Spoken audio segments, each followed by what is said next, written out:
ભરતનગર સેવા સદન દ્વારા રક્ષાબંધનના પર્વ પર બહેનોને વિશેષ ભેટ આપવામાં આવી છે। પાલિકા દ્વારા સિટી બસમાં બહેનો માટે આવતીકાલે વિનામૂલ્યે મુસાફરીની જાહેરાત કરવામાં આવી છે।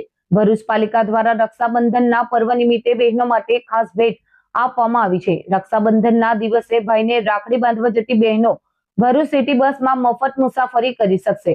ગત વર્ષે પણ પાલિકા દ્વારા આ પ્રકારની સુવિધા આપવામાં આવી હતી, જેમાં 1000 બહેનોએ મફત મુસાફરીનો લાભ લીધો હતો। આ વર્ષે પણ મોટી સંખ્યામાં બહેનો આ સુવિધાનો લાભ લે તેવી શક્યતા છે। રક્ષાબંધનના પર્વે બહેનોને મુસાફરી ખર્ચમાંથી રાહત મળે અને ભાઈના ઘરે સરળતાથી પહોંચી શકે તે હેતુથી પાલિકા દ્વારા આ નિર્ણય લેવામાં આવ્યો છે। નમસ્કાર। આવતીકાલે 28 તારીખ એટલે બહેન અને ભાઈના પવિત્ર બંધનનો દિવસ એટલે રક્ષાબંધન।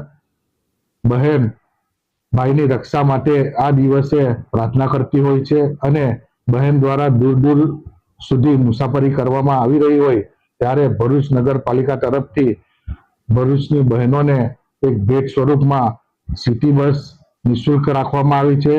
બહેનો અને 15 વર્ષથી ઓછી ઉંમરના બાળકો જે હોય તે લોકોને નિઃશુલ્ક બસની સેવા આપવામાં આવી છે। સૌ બહેનોને રક્ષાબંધનની શુભકામનાઓ।